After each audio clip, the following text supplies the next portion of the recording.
एक बड़ी मुस्कान अवंतिका के बेस्ट फ्रेंड के होठों पर थी। इसके बाद उसने अर्जुन को एक और सजेशन दिया। वैसे मेरे पास तुम्हारे लिए एक और सजेशन है, यहाँ आओ, एक काम करो, आज रात को तुम खुद को उसको ऑफर कर दो।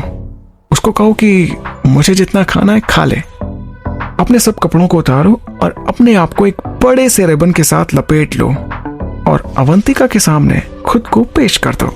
ये कहते हुए वो अर्जुन पर अपना हाथ फेर रहा था, जो उसके शब्दों पर ध्यान देने की कोशिश कर रहा था, क्योंकि राहुल के इस तरह से बात करते करते अर्जुन को छूना अर्जुन को बिल्कुल पसंद नहीं आ रहा था।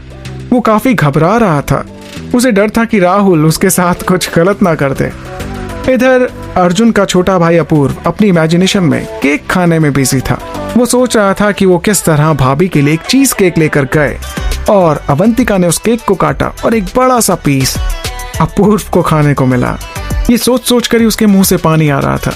इससे पहले कि अपूर्व उस सीन के लिए हंसना बंद करता जो उसके दिमाग में चल रहा था, राहुल इससे भी अच्छा एक आइडिया लेकर आया। हे रुको, क्या तुमने कभी उसके लिए खाना बनाने की कोशिश की है? खाना बनाना और मैं? अर्जुन ने अपना सिर एक तरफ झुका लिया और राहुल को एक कंफ्यूज लुक दिया। अवंतिका उनके किचन की इंचार्ज थी और जब से उनकी शादी हुई है उसने कभी खुद के लिए कुछ बनाने के लिए किचन में कदम रखने तक की हिम्मत नहीं की। वास्तव में वो छोटी मोटी चीजें बना सकता था, खाना बनाने के बारे में उसने कभी नहीं सोचा।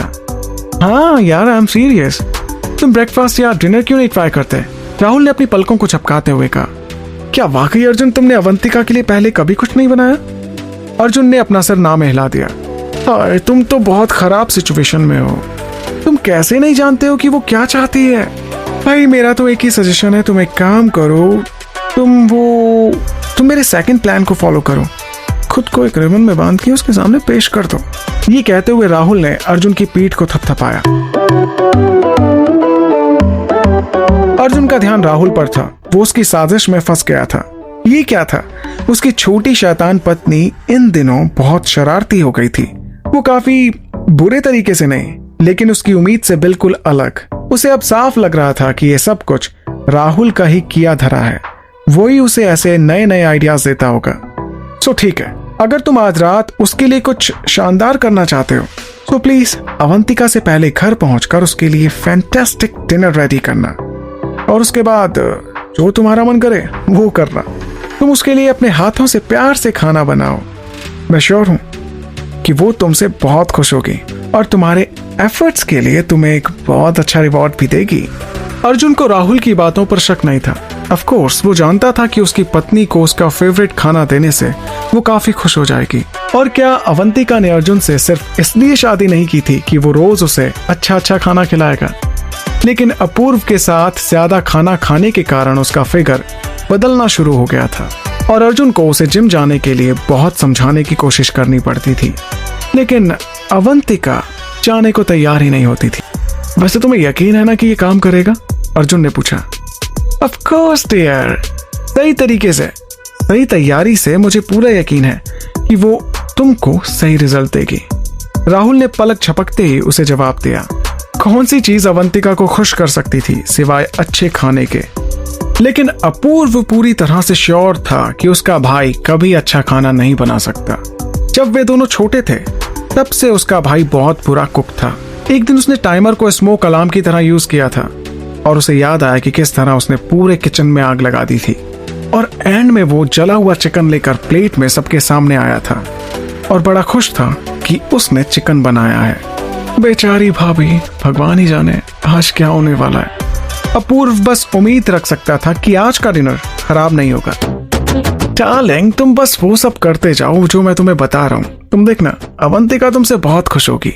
राहुल ने उसे फिर से यकीन दिलाते हुए कहा। ओके देन, डन, लेकिन मुझे आज उसे बिजी रखने के लिए तुम्हारी मदद की जरूरत है ताकि वो घर जल्दी वापस ना आए और मैं सब तैयारी कर सकूं। जब वो राहुल के साथ प्लानिंग को आगे बढ़ा तो उसे मैडम रीना को किचन में तैयारी करने के लिए बुलाने की जरूरत थी। इसके अलावा उसे अवंतिका के फेवरेट चीज केक खरीदने की जरूरत थी क्योंकि उसके लिए कोई और रास्ता नहीं था। ओके फाइन, तो मुझे उसे डिस्ट्रैक्ट करने दो ताकि आज रात तुम उसके लिए अच्छा सा खाना पका सको। इधर बुलेटिन बोर्ड के पास एक लेडी ने ताली बजाकर सबका ध्यान अपनी तरफ अट्रैक्ट किया।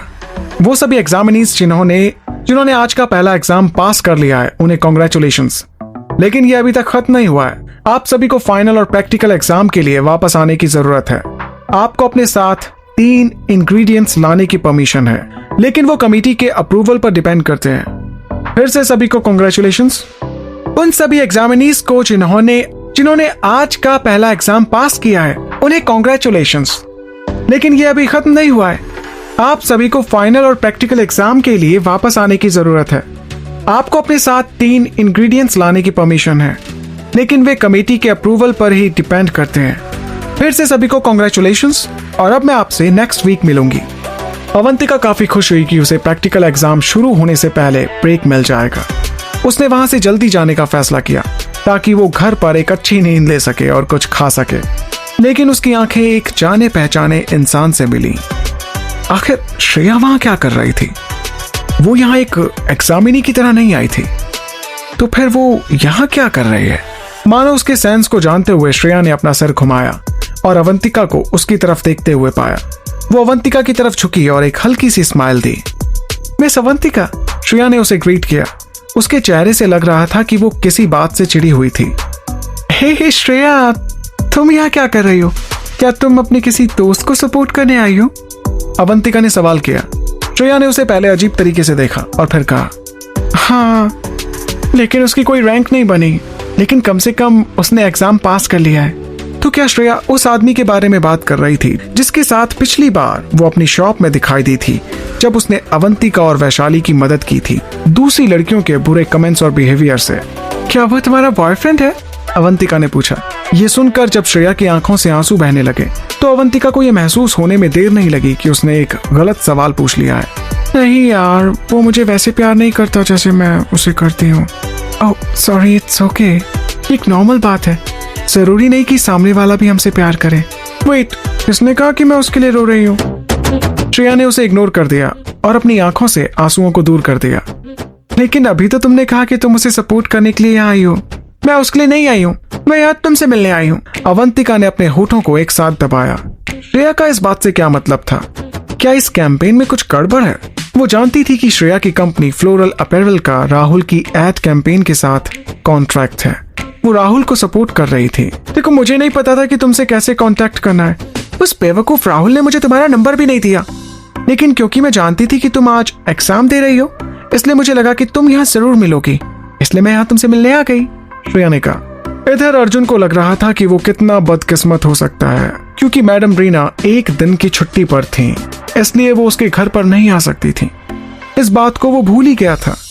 अब क्योंकि उसे नहीं पता था कि उसकी रसोई में कौन से इंग्रेडिएंट्स अवेलेबल हैं, अर्जुन ने अकेले जाकर खरीदारी करने और अपने छोटे भाई को घर पर छोड़ने का फैसला किया और उसे उसका इंतजार करने के लिए कहा। अब वो अपने एक हाथ से शॉपिंग कार्ट को खींच रहा था और दूसरे हाथ से गार्लिक चिकन पास्ता की रेसिपी चेक कर रहा था, जो उसे राहुल ने ईमेल की थी। राहुल ने कहा था कि अवंतिका का फेवरेट पास्ता है और इसे बनाना भी बहुत आसान है। ओह डैम, ये पहली बार था जब अर्जुन किसी किराने की दुकान से खरीदारी कर रहा था। वो नहीं जानता था कि इतने से काम में उसका इतना समय लग जाएगा। तो मुझे गार्लिक, कनोला ऑयल, बटर, थोड़ा सा सॉल्ट और अनियन की जरूरत है। रुको, इन दोनों से तो फैट बढ़ता है। इन दोनों का यूज क्यों कर रहा हूं मैं? नहीं, मैं इनका यूज नहीं करूंगा। उसने खुद ही खुद सोचा। वो अपनी पत्नी को मोटा करने की प्लानिंग नहीं बना रहा था जब तक कि उसके बच्चे नहीं हो जाते हैं। 250 ग्राम चिकन स्किनलेस छोटे टुकड़ों में, 250 ग्राम चिकन स्किनलेस छोटे छोटे टुकड़ों में कटा हुआ। अर्जुन ने शॉपकीपर से अपनी चीजों की डिमांड करना शुरू किया, लेकिन शॉपकीपर ने उससे पूछा कि उसको चिकन का कौन सा हिस्सा चाहिए। अर्जुन अभी भी खड़ा था और चिकन सेक्शन में देख रहा था। उसकी आंखें चिकन पर ऐसे पड़ रही थी जैसे उन्होंने उसे नाराज कर दिया हो। वो श्योर नहीं था कि उसे कौन सा हिस्सा लेना चाहिए। उसने 2 चिकन ब्रेस्ट को वेइंग स्केल पर रख दिया और स्टाफ को उसके लिए पैक करने को कहा। वो इसे बाद में बाइट करने के साइज में काट लेगा। नमक, काली मिर्च, नींबू, चिकन स्टॉक, अपनी लिस्ट को चेक करना चालू रखा। अवंतिका ने उन मसालों और जड़ी बूटियों को अपनी रसोई में रखा होगा ताकि उन्हें खरीदने की जरूरत ना पड़े। इसके बाद जब उसने लिस्ट में 250 ग्राम लिंग्विन नूडल्स को पढ़ा तो उसका दिमाग घूम गया। अब ये लिंग्विन नूडल्स क्या है? दूसरी तरफ अवंतिका और श्रेया जब सिल्वर लीफ के कैंपस से बाहर निकल रहे थे तब सूरज की रोशनी पेड़ की टहनियों से होते हुए उन दोनों की परछाइयां बना रही थी। गिरे हुए पत्ते हवा में उड़ रहे थे। कैंपस में अभी भी अलग अलग जगहों पर लोग इकट्ठा थे और रैंकिंग रिजल्ट के बारे में बात कर रहे थे। ऐसा लगता था कि उनमें से ज्यादातर लोगों ने 5 बड़े परिवार के बीच के बैट पर ध्यान दिया था जो इस साल compete करेंगे। न केवल पालीवाल परिवार को हराया गया था और एंट्रेंस एग्जाम में उनके रैंकिंग रिजल्ट के 7 साल के रिजल्ट को तोड़ा गया था, लेकिन अग्रवाल परिवार के पार्टिसिपेशन और सोनी परिवार के होनहार स्टूडेंट ने इस साल के होने वाले रिप्रेजेंटेटिव के चेहरे में एक बड़ा बदलाव कर दिया था। कोई नहीं समझ पा रहा था कि इस साल कौन जीतने वाला है। लगता है इस साल सिल्वर लीफ में पैसों की बाढ़ आने वाली है, श्रेया ने कहा। वैसे क्या ये बैटिंग यहाँ पर हमेशा से होती आ रही है? अवंतिका ने श्रेया से पूछा। श्रेया ने अपने कंधे उचका दिए। देखो, मुझे इस बारे में ज्यादा कुछ नहीं पता। वैसे राहुल ने क्या तुम्हें मेरे प्रपोजल के बारे में बताया है? कौन सा प्रपोजल? अवंतिका हैरान थी क्योंकि राहुल ने उसे कुछ नहीं बताया था। तभी उसका फोन रिंग होने लगा। ये राहुल की कॉल थी। उसने जल्दी से कॉल को पिक किया। हे राहुल, मैं अभी श्रेया के साथ हूँ। ये किस प्रपोजल के बारे में बात कर रही है? क्या तुम मुझसे कुछ छुपा रहे हो? उसने राहुल से शिकायत की। 1 सेकंड चुप रहने के बाद श्रेया ने इंतजार किया क्योंकि अवंतिका अपने सबसे अच्छे दोस्त से बात कर रही थी, इसलिए उसने उसे बीच में टोकना ठीक नहीं समझा। क्या तुम चाहते हो कि मैं तुमसे मिलूं अभी? लेकिन अभी कैसे? क्योंकि अवंतिका को याद आया कि उसने अर्जुन से प्रॉमिस किया था कि वो घर आकर उसके लिए कुछ स्पेशल डिनर बनाएगी। अवंतिका ने अपने डिसीजन के बारे में सोचते हुए अपने होठों को दबाया। राहुल दूसरी तरफ से हंस रहा था। वो ये सोचकर हंस रहा था कि जब अवंतिका को पता चलेगा कि अर्जुन ने आज उसके लिए खाना बनाया है तब वो कितनी सरप्राइज होगी। देखो, मैं पहले ही तुम्हारे पति को कॉल कर चुका हूँ और उससे परमिशन भी ले ली है। ठीक है, अगर तुमने उससे बात कर ली है तो हम मिल लेते हैं। राहुल उससे झूठ नहीं बोल रहा था, लेकिन कंफर्म करने के लिए अवंतिका ने अपने पति को पूछने के लिए एक मैसेज भेजा कि क्या राहुल की उससे बात हुई है। इधर अर्जुन लोकल किराने की शॉप से खरीदारी करने के बाद घर वापस आया। किस्मत से आज रात का डिनर बनाने के लिए उसके पास काफी समय था, लेकिन अपूर्व पहले ही घर से भाग गया था, जैसा कि अर्जुन ने अपने घर के गैराज में अपनी कार पार्क करते समय देखा था। उसके छोटे भाई ने एक बार फिर से उसे अकेला छोड़ दिया था, क्योंकि अपूर्व को पता था कि अगर वो अर्जुन के साथ रहा तो अर्जुन तो कुछ करने वाला नहीं है, सारा काम अपूर्व को ही करना होगा। वो अपूर्व से ही एक एक काम करवाएगा और इसलिए वो पतली गली से निकल गया था। वो अर्जुन को यह भी बताना चाहता था कि उससे सब अपने दम पर करना है, लेकिन अपूर्व इतना श्योर जरूर था कि अगर वो अर्जुन के घर से धुआं निकलता हुआ देखेगा तो वो फायर डिपार्टमेंट को कॉल करने में शर्माएगा नहीं, क्योंकि अपूर्व को याद था कि किस तरह अर्जुन ने बचपन में खाना पकाते समय किचन में आग लगा दी थी। इससे पहले जब अर्जुन ने अपनी खरीदारी कर ली थी तो वो स्टेक हाउस में वापस चला गया था जहां उसने अपूर्व को छोड़ा था। उसने अपने छोटे भाई को मीडिया से घिरा हुआ पाया था। वो काफी किस्मत वाला था कि वहां पर एक इमरजेंसी एग्जिट से वो निकलने में सक्षम रहा, वरना अपूर्व अभी तक मीडिया से ही घिरा रहता। सामने के गेट को खोलकर उसने अपनी चाबी और अपना कोट वापस टेबल पर फेंक दिए और लिविंग एरिया में चला गया। वो काउंटर टॉप में अपना शॉपिंग बैग सेट कर रहा था जब अवंतिका ने उसे मैसेज किया। उसे जवाब देने के बजाय उसने उसका नंबर डायल किया।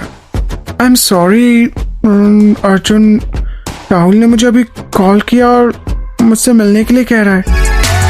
क्यों होता कैसे होता है जानू ना, इश्क विश्क प्यार प्यार लफ्जों में कहा।